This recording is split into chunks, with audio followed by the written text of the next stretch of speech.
أشهد أن لا إله إلا الله وحده لا شريك له وأشهد أن محمدا عبده ورسوله أما بعد فأعوذ بالله من الشيطان الرجيم بسم الله الرحمن الرحيم الحمد لله رب العالمين الرحمن الرحيم مالك يوم الدين إياك نعبد وإياك نستعين اهدنا الصراط المستقيم صراط الذين أنعمت عليهم غير المغضوب عليهم ولا الضالين.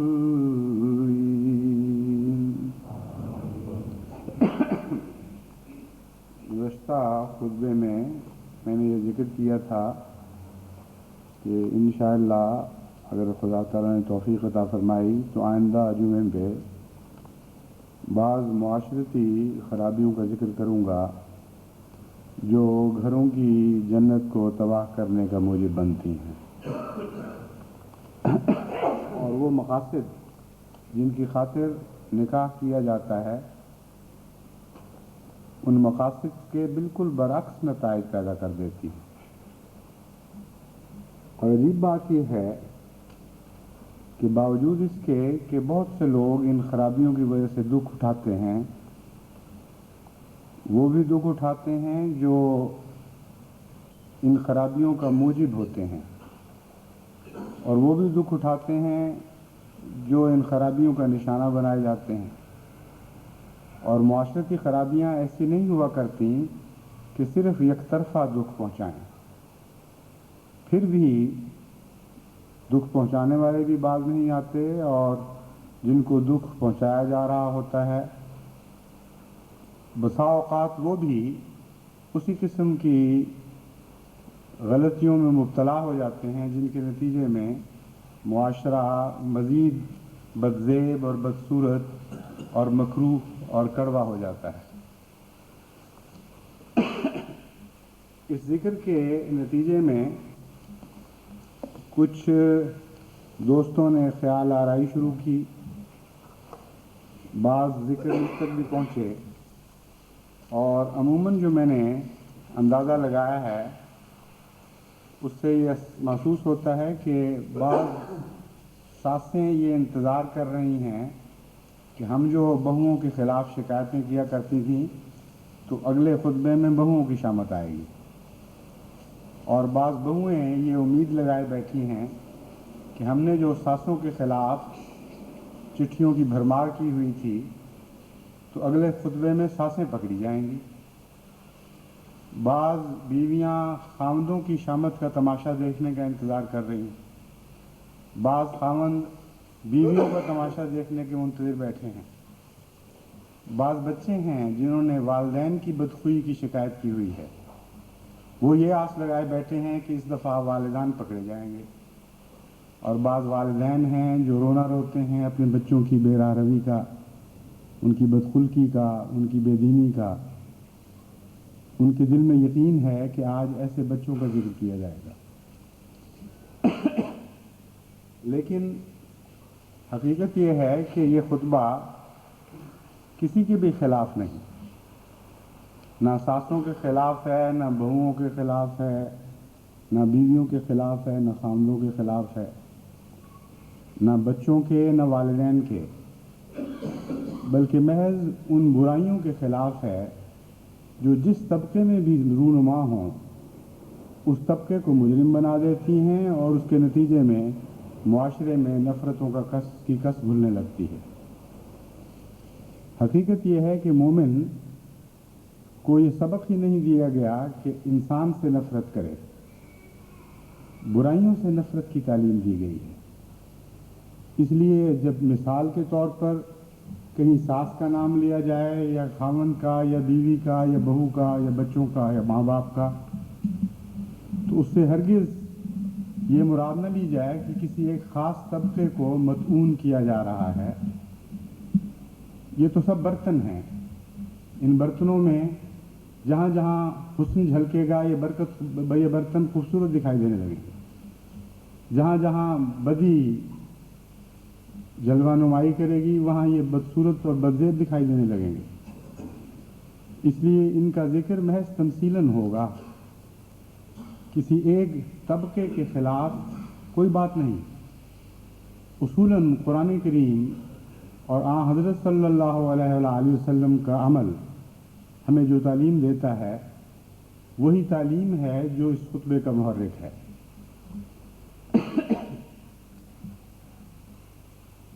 حقیقت یہ ہے کہ سب برائیوں کی جڑ سنت نبوی سے گریز ہے، اور جب میں سنت نبوی کہتا ہوں تو مراد یہ ہے کہ قرآن کریم کی عملی صورت سے گریز ہے۔ بسا اوقات ایک انسان قرآن کریم کے خلاف بغاوت نہیں کرتا اور بظاہر یہ یقین رکھتا ہے کہ میں سارے قرآن پر ایمان لاتا ہوں، کیونکہ وہ لفظوں میں تعلیم ہے، اور لفظوں میں تعلیم خواہ کتنی ہی سخت کیوں نہ ہو، جب تک عمل میں نہ ڈھلے اس کی سختی پوری طرح محسوس نہیں ہوتی۔ اس لیے قرآن کریم کے خلاف بغاوت نہ کرتے ہوئے بھی سنت کو اختیار کرنا ایک بہت ہی مشکل کام ہے، کیونکہ قرآن کریم کے لفظ جب عمل میں ڈھلتے ہیں تو اسی کا نام سنت محمد مصطفیٰ صلی اللہ علیہ وآلہ وسلم بن جاتا ہے۔ اس لیے قرآن کو عمل میں ڈھالنا یہ ایک بہت ہی مشکل کام ہے، اور سنت کی پیروی بظاہر ثانوی درجہ رکھتی ہے، لیکن اس پہلو سے اولیت اختیار کر جاتی ہے کہ قرآن کی لفظی پیروی کے مقابل پر سنت کی عملی پیروی بہت ہی زیادہ مشکل کام ہے۔ تو معاشرے میں بھی جتنی خرابیاں ہیں ان میں سے ہر ایک کی تان اسی بات پر جا کے ٹوٹے گی کہ سنت نبوی سے گریز کیا گیا ہے، اور بعض قسم کے اعمال میں مبتلا ہوتے ہوئے یہ سوچا ہی نہیں گیا کہ اگر آن حضرت صلی اللہ علیہ وآلہ وسلم اس صورتحال میں ہوتے تو ان کا کیا رد عمل ہوتا، آپ نے کیا نمونہ دکھانا تھا۔ اور وہ نمونہ اتنا واضح ہے، اتنا کھلا ہے، اس میں کوئی بات بھی پوشیدہ نہیں، اور ہر مسلمان کے لیے یہ آسان ہے کہ اس نمونے پر نظر ڈالے، اس کا تصور کرے اور اس کے مطابق اپنی زندگی ڈھالنے لگے۔ جتنے جھگڑے قضاؤں میں جا رہے ہیں، اگرچہ سارے جھگڑے قضاؤں میں نہیں جا رہے، مگر جتنے بھی قضاؤں میں جھگڑے جا رہے ہیں ان میں سے ہر جھگڑے کا تجزیہ یہی ہوگا کہ فریقین میں سے دونوں کسی نہ کسی پہلو سے سنت سے گریز کر رہے ہیں۔ حضرت صلی اللہ علیہ وآلہ وسلم نے آئلی خرابیوں سے بچنے کے لیے سب سے بنیادی تعلیم یہ بیان فرمائی اور جس پر عمل کر کے دکھایا کہ اپنے خلق کی حفاظت کرو، حسن خلق اختیار کرو۔ اگر تمہارا خلق عموماً حسین ہے، نرم ہے، گفتگو کا سلیقہ جانتے ہو، اور وہ بنیادی صفات تم میں پائی جاتی ہیں جس سے انسانیت حسین بنتی ہے، تو اس کے نتیجے میں اکثر مواقع خرابیوں کے پیدا ہی نہیں ہوں گے، کیونکہ جب دونوں طرف معاملہ کرنے والے حسن خلق کی زینت سے آراستہ ہوں، اچھے اخلاق رکھتے ہوں، تو بہت سے ایسے مواقع پیدا ہی نہیں ہوتے جن کے نتیجے میں بعض دفعہ بڑے بڑے فساد پیدا ہو جاتے ہیں۔ ایک بات ایک انسان سختی کی کہہ دیتا ہے اگر دوسری طرف کوئی سخت روح انسان ہے تو وہ اس سے بھی زیادہ سخت بات مقابل پر کہتا ہے، اور چھوٹی سی بات بڑھتے بڑھتے بعض دفعہ قتل و خون پر منتج ہو جایا کرتی ہے۔ یعنی ایسی ایسی باتوں پر قتل ہوتے دیکھے ہیں۔ رمضان شریف میں 2 آنے کے پکوڑے خریدنے کے اوپر ایسی گفتگو چل پڑی کہ تیرے پکوڑے خراب ہوتے ہیں، اس نے کہا تو ایسا، تیرا منہ خراب ہے، تیری ذات خراب ہے۔ رفتہ رفتہ ایک دوسرے کو جواب دیتے دیتے یہاں تک بات پہنچ گئی کہ ایک نے دوسرے کو قتل کر دیا، اور اس طرح رمضان کا روزہ ٹوٹا اس شخص کا۔ حیرت ہوتی ہے رمضان کے مہینے میں، خصوصاً جب میں اخبارات میں جرائم کے واقعات پڑھتا ہوں تو حیرت ہوتی ہے کہ کس طرح جب انسان بنیادی طور پر بدخلق ہو تو رمضان کا مبارک مہینہ بھی اس کو فتنہ و فساد سے بچا نہیں سکتا۔ حضرت صلی اللہ علیہ وآلہ وسلم خلق کے حسین کرنے پر، حسن خلق پر بہت ہی زور دیا کرتے تھے۔ حضرت صلی اللہ علیہ وآلہ وسلم نے اس کو اہل و عیال کے ساتھ سلوک کے ساتھ باندھ کر بیان فرمایا۔ چنانچہ حضرت عائشہ صدیقہ رضی اللہ تعالیٰ عنہ کی روایت ہے کہ حضور صلی اللہ علیہ وآلہ وسلم نے فرمایا، ان من اکمل المؤمنین ایمانا احسنہم خلقا والطفہم باہلہ، کہ تم میں سے سب سے کامل ایمان والا مومن وہ مومن ہے جو خلق میں سب سے زیادہ حسین ہو، وَأَلْطَفُهُمْ بِأَهْلِهِ، اور اپنے اہل و عیال پر بہت ہی زیادہ لطف و کرم کرنے والا۔ یہ اگر صرف مردوں میں پیدا ہو جائے تو میں سمجھتا ہوں کہ کم از کم 90% فساد کے محرکات اور گھروں کی زندگی کی تباہ ہونے کے محرکات ختم ہو جاتے ہیں۔ مرد کی بدخوئی بہت بڑا کردار ادا کرتی ہے، عورت کی بدخوئی بھی بہت بڑا کردار ادا کرتی ہے، لیکن بالعموم مرد کی بدخوئی کے نتیجے میں عورتیں بھی بدخو ہونے لگ جاتی ہیں، اور بنیادی طور پر مرد قوام ہے، اس لیے مرد نے عورت کو اخلاق سکھانے ہیں۔ جیسا کہ میں آگے حضرت مسیح موعود علیہ الصلوۃ والسلام کا ایک حوالہ پڑھوں گا، آپ نے اسی بات پر زور دیا ہے کہ اگر عورتوں میں تم حسن خلق پیدا کرنا چاہتے ہو تو اول ذمہ داری مردوں پر ہے کہ وہ حسین اخلاق کا مظاہرہ کریں، تاکہ اس کے نتیجے میں عورتیں بھی وہ خلق کے نمونے پکڑیں اور اس کے نتیجے میں رفتہ رفتہ معاشرہ حسین ہونے لگ جائے۔ ایک اور حدیث میں ذکر ملتا ہے کہ حضرت صلی اللہ علیہ وآلہ وسلم نے فرمایا، خیرکم خیرکم لأہلہ وأنا خیرکم لأہلی وإذا مات صاحبکم فدعوہ۔ حضرت صلی اللہ علیہ وآلہ وسلم نے فرمایا، تم میں سے بہترین شخص وہ ہے جو اپنے اہل کے لیے بہترین ہے، اور میں تم میں سے اپنے اہل کے لیے بہترین ہوں۔ حضرت صلی اللہ علیہ وآلہ وسلم نے ایک اور موقع پر فرمایا کہ بیویوں کے ساتھ ایسا سلوک کرو کہ جب تم کھاؤ تو اس کو بھی کھلاؤ، جب تم پہنو تو اس کو بھی پہناؤ، چہرے پر نہ مارو، برا نہ کہو، گھر کے سوا کہیں اور اس سے قطع تعلق نہ کرو۔ جہاں مارنے کا ذکر ہے اس سلسلے میں آئندہ الگ بات کروں گا۔ اس موقع پر یہ حدیث میں نے اس لیے اختیار کی ہے کہ اس میں ایک آخری فقرہ بہت ہی زیادہ توجہ کا مستحق ہے۔ یہ تو آپ نے بسا اوقات سنا ہے کہ جیسا خود کرو ویسا دوسرے سے بھی کرو، حسن سلوک میں بھی ہر معاملے میں، یعنی صرف بیویوں سے نہیں بلکہ دوستوں سے بھی، غیروں سے بھی، انسان